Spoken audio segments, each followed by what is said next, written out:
In 1966, those young majors who of the Igbo extraction that participated in that coup were very stupid. They were mad.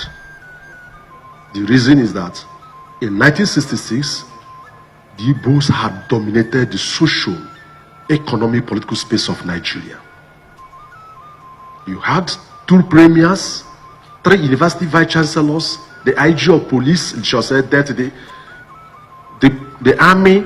You don't plan a coup against government that you are in charge. We went in and lost out everything. The Igbo man believes too much in universal justice and universal equity. But unfortunately, in the world, no race in the world that believes in universal justice and universal equity had done well. What brought us to where we are today, brought us very down, was the coup of 66. We are at a crossroads, but we must be tactful.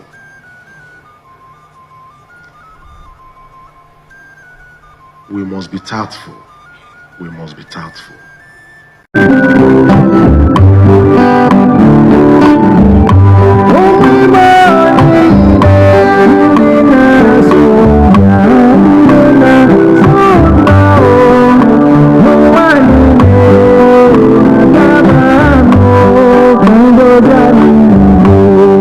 It was my father, may his soul rest in peace, Mr. Justin Iweluwa, who said, who I learned this statement from his mouth. My dad said, the difference between who fail and who pass is the ability to remember. It doesn't make sense to me while growing up. But when I started learning how to retain information, I now understood what my dad was saying. And I have used this analogy as many times as I can in all my videos.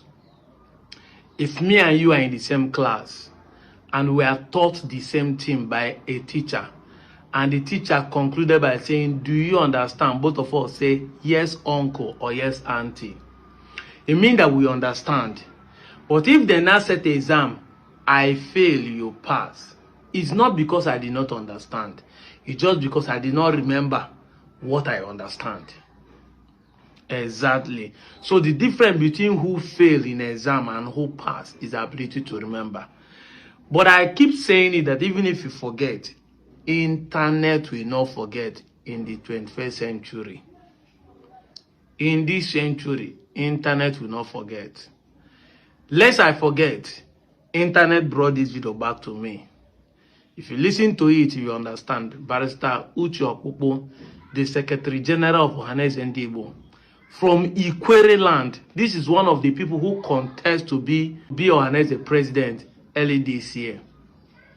You heard what he was saying emphatically, that the Igbos of 1966 coup are the problem of Igbos today. He did not say the Anyama people. He did not say the Enuane people. Him as an Ikwere man, talking to his fellow Igbos, whether from the southeast or from the south, address the issue the way it is. So, whether you like deny or not, the entire people see you as an Igbo person. Now, the leaders of the coup of 1966 is Chukuma Kaduna Nzongo and Ifa Juna are both from Anyoma and President Anyoma today. Now, these guys has caused a problem for the Igbos. But you are today trying to deny the Igbos who collected bullet from you. One of the strongest Igbo proverbs and a song that Oliver the Coke sang, he said that oyina ebi n'udo na enecha ayala. Nwanne na-ebi n'udo na enecha ayala. Enecha ayala is the reason the Igbos are still looking at us with friendly eye. Because the marginalization, the evil that the Southeastern Igbos are facing today, we are the foundation. Now we lay the foundation, now we start them. We are the one who caused everything they are going through. but now they deny them. They insult them. That's why I said that either you're a coward. Any normal person that is pointing finger to the Southeast Igbo, either you're a coward or you're a brainwashed lot. Exactly. A coward means that you cannot confront who is doing you. You cannot confront the thing that is your problem. Like I tell people, confront your father who gave you Igbo name. Stop saying the Igbos are dragging you to be Igbo or they are forcing you to be Igbo. Is it by force to be Igbo? No, it's by force because your father forced you to be Igbo name. You should confront your father. If your father is not alive, confront your grandfather, confront your village people, confront your family members who gave Igbo name, who are still bearing Igbo name, who are still doing Igbo culture. By the time you start confronting your parents, your grandparents, and all those people, and start challenging them, then it will be obvious whether the Igbos will have a problem with you. Can't be bearing people's name. I've said it time without number. If you don't want to bear Igbo name, it's 21st century. Enter the next court.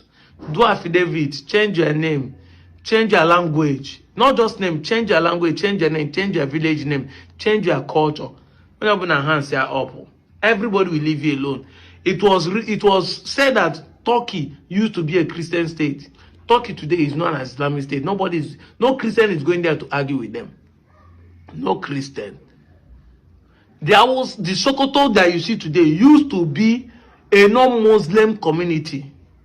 Before Usman Danford will come. Today, everybody is saying that Sokoto is an Islamic state and is an Fulani state. Nobody's arguing. So, if you know you don't want us to call you Igbo, you don't want people like me to say that we India and Yoma is Igbo, change so affidavit. I would love to wake up in the morning and find out that everybody around me are speaking a language I don't know. I'll be the one to leave. You know, if you enter a place, you will know when people accept you or reject you. Exactly. Once you see that the place is not comfortable for you, you make a move. If you don't win them, you join them. If at this time around, I see that everybody is speaking a different language, Bini per se, as many of you are claiming come to Bini, or a Gala per se, I will not feel comfortable. And if I want to feel comfortable, that means I will start learning your language and your culture and start practicing it. It's as simple as that. But you can't be bearing Igbo name, wearing Igbo clothes, doing Igbo culture, eating Igbo food, having Igbo tribal mark, and you are claiming you are not Igbo. Meanwhile, the reason why Igbos are suffering today in Nigeria, because I know that 99% of the reason why some of you are rejecting not to be zoned to Southeast is because you don't want to be marginalized. You don't want to be called Biafra. You don't want to be called Igbo man. You don't want because you want to survive. We agree. But now you cause waiting they happen. Just as it was the statement of Asaba that made people to want to form a state, come and the mama. But none of you want to see that is your problem. You come out and say, I don't want to be zoned to South. Okay, even if I never should be graded, let it not be go to South. Then the king now wake up in the morning and say, he's an Igala man. After saying it, they want to give you a Nyoma, but they want to give you a Nyoma with an exception, removing the capital. The same thing people are doing. You don't want to be marginalized, but we are the one that caused the reason why the Igbos have been marginalized. So why do you want to eat? Why do you want to eat a cake and have it back? You must be dragged into the fold. That is it. You want to remove yourself from the equation, but you are the cause of it. And you busy monte if you're not on an Igbo today. It is our brother that planned the coup, according to that video, and according to history. That is where my own anger comes from. That is where my own anger comes from. How can we be such a wicked people, commit evil, but we don't want to be part of those that will solve the evil problem? You want to exonerate yourself. That is an act of irresponsibility. So if a Southeast Igbo insult you, you have no right to challenge them and say they insult you or they force you to be Igbo, because you are the one that caused the problem. We are talking of civil war. What of the one that made the British government to hate the Igbos? They are here, Kumeku. Let me show you something. No, the British government did not conquer the Igbos. Yeah, they conquered some part of Igbos when they fought the war with the Aro confraternity, and they dismantled them over 9 months period. Yes, in early 90 something, if I can remember the date. And they took over them. But then it is not what they did in the Southeast that made the British government to hate the Igbos and hand over power to the Fulanis. If you understand Nigerian history, it is what we, the Ekumeku people, the Anyomas today, did from 1883 to 1914. The year that Nigeria amalgamated. It was the war. When the war ended, then they now brought the southern Nigeria and the northern Nigeria together. And we are decreasing. Look at it. A short history of conquest and rule. What Britain did to Nigeria. By Matt Stillion. Go and read this book. Go and read it. Go and read it because when I know they make research. Now my father say, now they believe. Go and read this book. Go and read it. Consume it. That is where the conquest and rule came from. Because the entire Igbo nation did not fight a war with the British government. It is us, the Ekumeku, the Upoluku, the Onichubo, the Onicholona, the Onichoko, are the ones that fought this war. And after fighting the war, they say, if this fraction of Igbos can wage this war against us, if you allow the entire Igbo to unite, it will be badass. It will be bad to the baddest. And the British government decided to volcanize us. They cut us into two. Share some of us to Warri division. Share some of us to Benin division. For those of you who are claiming Benin today. And that same issue wanted to repeat itself when they wanted to create Edo Delta. Do you know that there was a decision to divide us into two? There are people that are claiming Anyama today. The government of Babangida 1991 wanted to share the Anyama people into two. Some of us, maybe from my side on Chubo, on this Anyota North to Eka, Ebanke, would have joined Edo State. And some of you, the Oshimili and Okwani, would have joined the Delta. And a man stood and fought for it. That today all of us are together. Yet, Samuel Ubomudia, that decided to say, but even if they don't want to join, the cars will not join the Edo State, that they should take some part, which is the Wanke, to join because of his mother place. Don't want the mother and father to divide. But some of you are saying, they did not consult me. Did they consult you to name this country Nigeria? Did they consult you to name our place Delta State? Did they consult any of your father to name it Midway, to name it Bende State?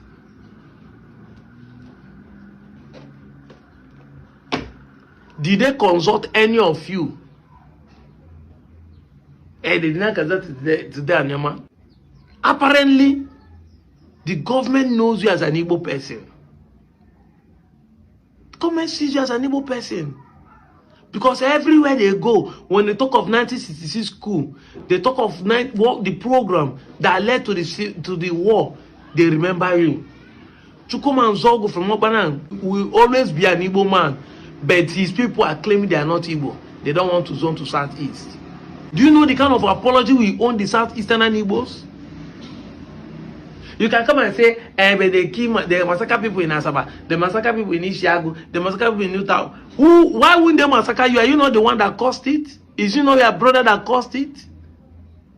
And the Southeastern Igbos accepted that to stand on the side of their own brother. At the time of the war, they did not look down on you. They did not neglect you. They stood side by side to fight and die for the cause of our own brother. The Igbos die. People are mocking them today that they want to separate Nigeria. Me when your brother Kosam. He heard what that man is saying in the video. That Igbos believe in live and let live. They always want to be the one to save other people. We are doing well as of 1966. January.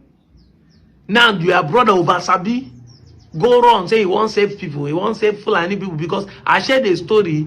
Major General Nwobosi was sharing the history that this thing you are seeing Fulani doing today has been happening even that time. And that was why some of them strike, that they don't want the Fulani Caliphate to take over the government. But we, the Southeastern and Igbos, the Midwest has been created as of that time. We're doing well. We don't have any problem.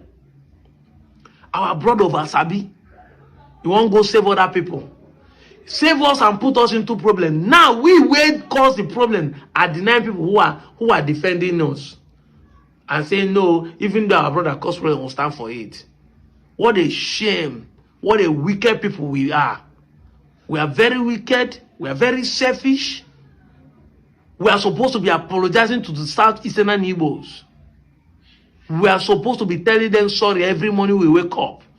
Because if there's anything you want to accuse them of today, it is caused by me and you. We are the easy segment, we are the problem. And if you truly want what is happening to stop, you must start from me and you. The funniest thing is that despite our denial that we are not Igbo, we are not still doing better than Southeasterners. Nigerian government is still marginalizing me and you. Oh yeah, now, pick up. If every of us should be confessing, you know that people outside, those of us who are living outside Anioma today can testify that whether in Lagos or in Abuja, anywhere, that they have given you a cold reception, a cold treatment, like the way they are giving the Igbos. If you will shame let you say it, that they still treat you the way they treat the Igbos, yet we are the one denying that we are not Igbo. What a shame. But you see that if you truly want not to be marginalized, even inside Delta State where we share the same thing, we are being marginalized. Yoruba are claiming they are the owner of the state, where we are the capital. And that is why the man is doing work in his place. He sent us going to 3 years that he's in power. By May next year, 5 months to go, it becomes 3 years that is in power. And they are saying the election for 2027 will be next year, November. Tell me what he has done for us. Nothing. That's why the man is, they are maltreating us even here. But then an opportunity was given to us to have a state. The same foolishness, the same cowardice, the same brainwashing hold our feet and our leg. Now you are accusing the Igbos. They want to take a kudo. Which kudo do you have? Is there any Anioma son that own an oil well? Let me ask a genuine question. If you show me one oil well in Anioma and Delta Large that is owned by an Anioma son, and even if Anioma son own an oil well, what benefit was it to us? Ukwani that owned oil well does not have life for more than 10 years now. You not get sense. I will be. Politicians are not playing games with you people. People who are selfish, every money that comes, their location, the fact shares, they get their own shares and pocket it. They are not doing anything for people. And you are still jumping. Now, if they talk, you say, even if they grade the state, it's not the same. Who tells you it's the same position that will run it? Part of the reason the politicians are fighting against the state is because if the state is graded, they won't have authority to, this present politician will not have authority to control it. How would they grade a state, then that did not fight for it, will be the one to come and champion? It's not possible now. They even know. It will give room for younger generations, those who are interested in the politics, to come out and fight for it. But we not get sense also. Asaba, we no get anything, but they shout, leave capital for us. Are you contributing anything to the normal people? Are you contributing anything to data? And Ukwan, man, if to say no Ukwan people now, they come and talk, say, we want the state, but as for saying that we get oil, give us the capital, Ukwan need. If we not complain, but I'm not going to do Ukwan Bibo. The word Ukwan Bibo. Afunu Nazabi Igbo. Uneme system of leadership, which is Obaluku. Unazafian Igbo. Name Kenga. Kobi Kenga Bozuko Afandi Fini. Afum Festival na Ogume. Nduku Festival. Drami Funi de me abo onu Igbo. Unebu mpeja yo una ayo. You think you are doing anybody? Not me. Oh. Because some of you will not be posting me and be laughing. You are not doing me, you are doing yourself. You are doing yourself. Because this thing you people have been doing it before. If people have not been doing it before, other people who have been fighting for the state would have gotten it. Exactly. Is it today? No. The state is the oldest agitation state in Nigeria. 71 years. Why is it not functioning? Because every time it comes up like this, people have been doing it. Those who have fight for it and have died and gone. They say our heroes. Osadebe did not got it Anyoma State, but we still look at him as a hero. So tomorrow, people will talk about me, but you that stop it, what will they talk about you? Nothing. Nobody remembers those who stand against Anyoma State. Nobody. Nobody remembers them. Nobody talks about them. It's not a history. Who will share negative history? Nobody. So if you think you are looking at me that I'm a failure, you are the one that is a failure. Big time. A big failure. Because you did something that nobody will remember of. People can actually say, he tried to make people understand that we're able so that we have a normal state. But people were against him. Who are the people? Nobody knows you. You just bear a winch. When no fly. But you're a winch walking with 2 legs. I just wish that the state will not work. I swear. You know me, I'm a very psychological person. It's not like when Oba Bini was sanctioning the bankable. I wish we're in the old bendel so that the Oba will extend that hand to all of your kings in Anyoma that are claiming their Benin. So that if they sack and suspend all your kings, including those who are claiming their Egala, the Oba will extend it just the way he was doing to the one people. Then when I go clear, say, no be Igbo be our problem, no be Southeastern Igbos be our problem. Now those people you call your people, they are your problem. Ijo is dragging Anyoma today. Ijo they drag some Igbo land though. Ibibio they drag Una today. You see the video I posted that Ibibio man is saying that if the achievement is from Aro, that means it's Ibibio person. Benin is dragging Igbo. A gala is also dragging Igbo. Manandi Igbo. Now when they insult, 90 bona they point out. Are you not a coward? Let me ask that question again. Or are you not brainwashed? I'm out of here, Joe.